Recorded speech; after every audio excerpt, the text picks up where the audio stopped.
What up, guys? Welcome to another episode of Tuck Talks, where I talk. And today we're doing a recap of Season 2, Episode 9 of Next Level Chef, Gordon Ramsay's brand new culinary competition show. And we are down to the top 10. No more teams, no more immunity pin safety blankets. It is every man for himself. The competition is fierce.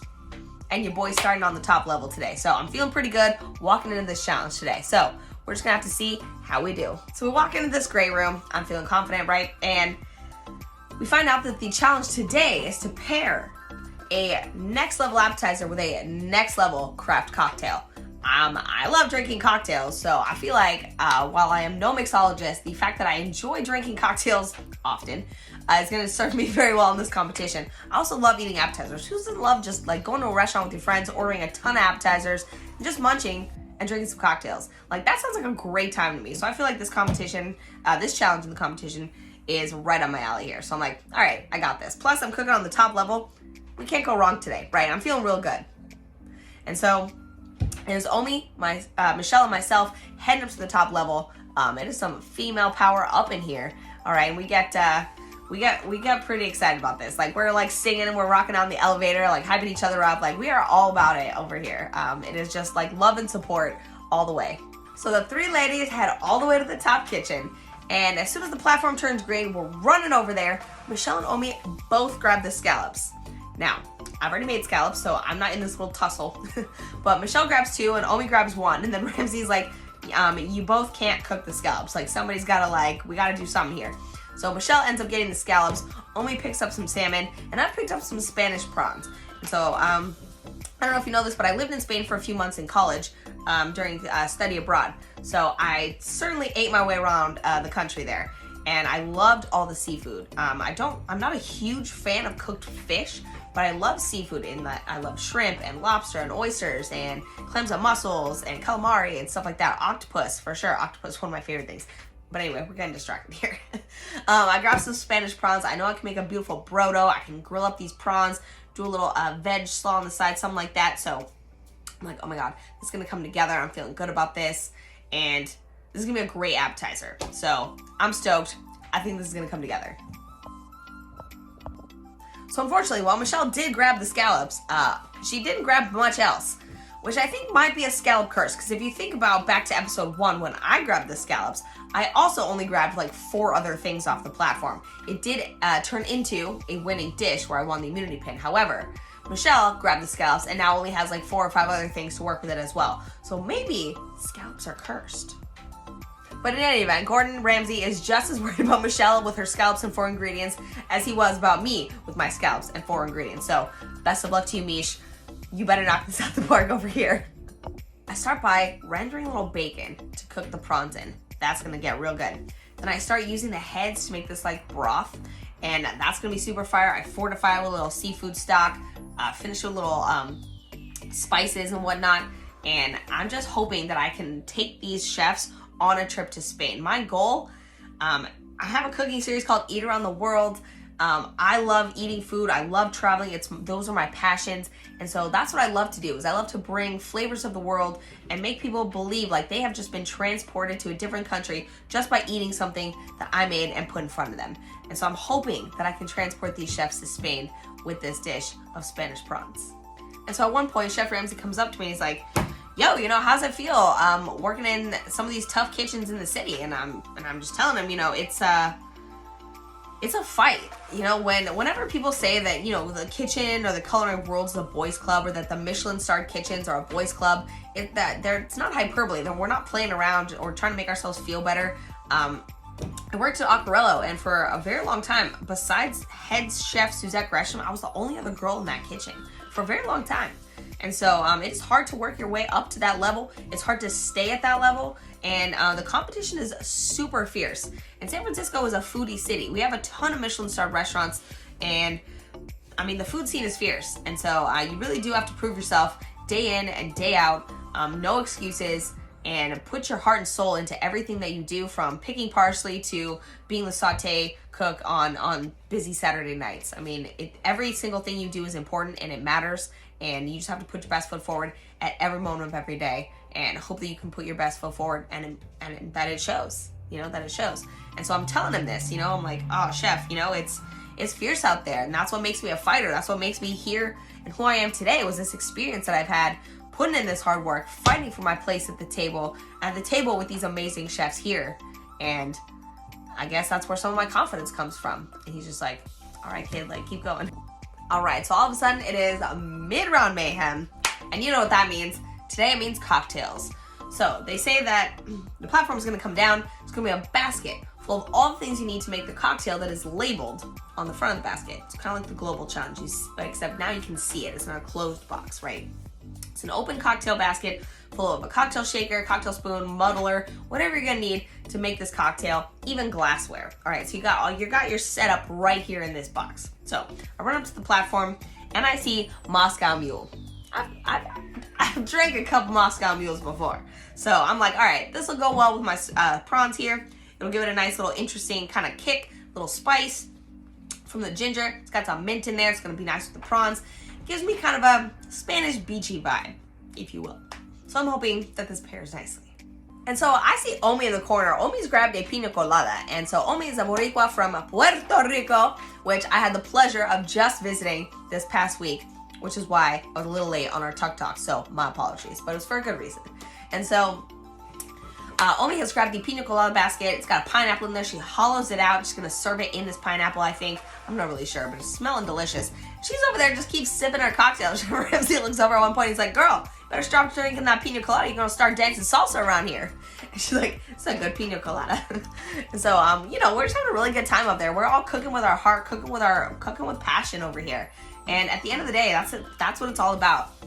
Having fun, making delicious food, putting some love into it, putting your heart on a plate, serving it up, and bringing people together through food. Honestly, that's what it's all about at the end of the day. And I think all of us at the top level right now are doing that. We really are. We're putting it forward.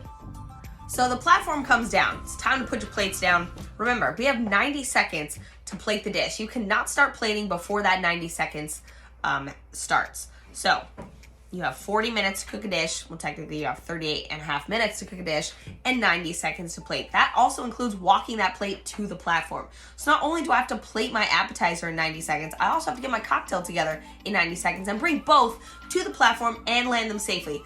Now, this is a lot of things to do at one time, right? We're already frazzled. This is going very fast. Everything's on fire, all right? This is like a typical kitchen line cook situation, right? Where everything is going on and you're in a time crunch.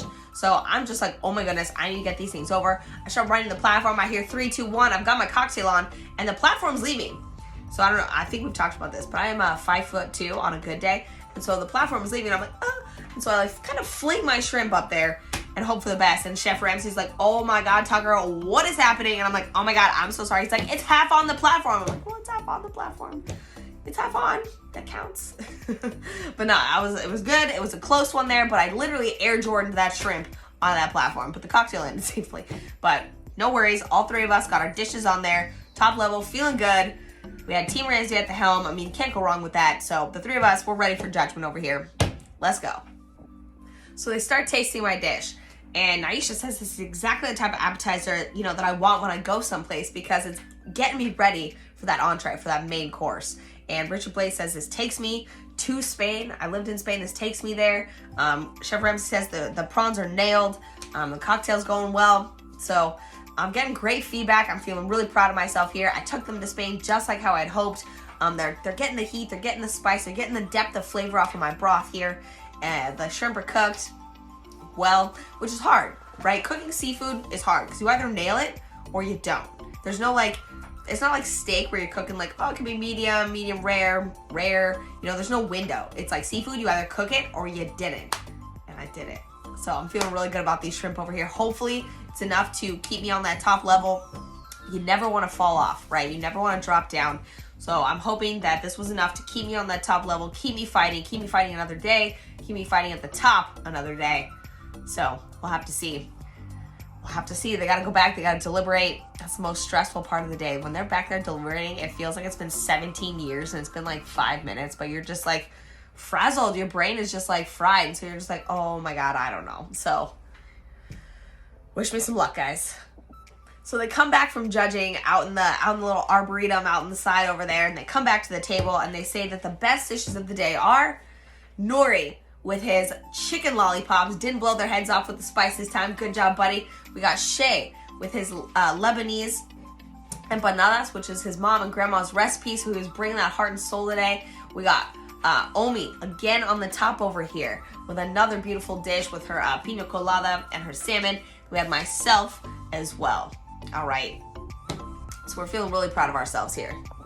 So the four of us are feeling super proud of ourselves. We get to go up to the winner's lounge, aka the green room, and just sit down and watch the elimination. So unfortunately, of course, there is an elimination. There's 3 chefs going in. We got Teeny, we got Rini, and we have Chef Vinny. So unfortunately, these 3 are going into the elimination head-to-head over here. So we're just gonna have to see how this plays out. I don't love having another Team Ramsay member in the elimination again, especially because Vinny, with that back-to-back elimination, is gonna be super tough, but I know he can pull through this. I'm rooting for you, bud. So we find out that the elimination challenge is gonna be Wagyu steak. So Teeny, Rini, and Vinny get to cook with this beautiful Japanese Wagyu steak. And Japanese Wagyu is characterized by just the treatment and how they feed their cows. It's got this beautiful marbling on the inside. It's absolutely incredible. It just melts in your mouth. The flavor, the texture, it is beautiful. If you've never had Wagyu, like Japanese Wagyu, you have to go get it. It's different from Australian or American Wagyu. Japanese Wagyu, in my opinion, elite, top tier. When I worked at Accarello and did the butchery there, we always used to use Japanese A5 Miyazaki Wagyu. It was top quality. They send you a certificate of authentication. The cow's nose print is on it. Like, they're numbered. Like, they take care of these cows. Like, probably better than most cows have ever been treated in their lives. Like, these cows are elite cows, and it tastes like it. They taste like it. So it comes down to judging these 3 dishes, right? They each put up this beautiful Wagyu dish, and unfortunately, Vinny made such a beautiful dish. He made the beautiful mashed potatoes. He made a red wine sauce. He got that beautiful filet on there, but unfortunately, he also paired it with some pickled cucumbers, which is a really odd pairing. When we were watching this dish, in the green room, you can only see the audio, see the visual. You have no audio, so I can't hear what he's making. I can only see it. So I thought he was zoodling out some zucchini that he was gonna saute. And I was like, oh, what a good move. Have a little veg in there. That's gonna be perfect. The zoodles is kind of like funky and fun. And wow, it was just so unfortunate. I didn't realize that he had pickled cucumbers. And unfortunately, that's what sent him home, was that weird combination. And so Chef Vinny is going home this week. So that means another Chef Ramsay, Team Ramsay member is gone. I know we are no longer teams, it's individuals, but Team Ramsay really was a close-knit team, is a close-knit team, even to this day. We still chat and everything. We have a group chat. And so we're really bummed. It's just Michelle and I left on Team Ramsay now that we've lost Vinny. It is literally Michelle and myself. We are the team with the least amount of people at this point. Team Blaze still has Chris, Rini, and Teeny. Team Arrington has Shay, Nuri, Pilar, and Omi. All right, so they got a full team over here. Got 4, 3, and 2. So we are the minority right now. Team Ramsay's in the minority. So we're just feeling really bummed, especially because Vinny was like the dad of our team. Mark was a heart and soul cheerleader. We had Cassie, bad bitch in the kitchen. We had Preston, he was our kid. And Vinny was kind of like our dad, team dad. And so it was just really sad to see just another Team Ramsay member bite the dust over here. And so Michelle and I are just crying up a storm. But Michelle and I have made it to another day. Me, Omi, Shay, and Nuri starting at the top, ready to kick some total ass on the top level next challenge. So we're just gonna cross our fingers, hope for the best over here, and cook our hearts out. All right, so you know the drill. The new episode is gonna be Thursday at 8 p.m. Don't miss the new episodes. They drop on Fox Channel 2. But if you don't have live TV, you can always watch it at midnight on Hulu or anytime after, right? Sometimes I even upload it to YouTube. But yeah, anyway, so definitely catch that new episode. Today is in fact Thursday, so if you're not watching this today, then it's not today, but I'm filming this on Thursday. So tonight is the new episode. I'm really excited. I'm obviously going to be watching it ASAP. I'm going to log in and watch online. But in any event, keep following my Chef Tuckericchio YouTube series over here. We're going to do Tuck Talks. Going to learn more about food. We're going to travel and eat our way around the world together. And follow my other socials, Chef Tuckericchio, YouTube, Instagram, all right, TikTok. And if you want any private chefing needs, cheftuckericchio@gmail.com. Hit me up anytime. I'll see you around the internet, guys. Keep cooking out there. and I'll catch you next time.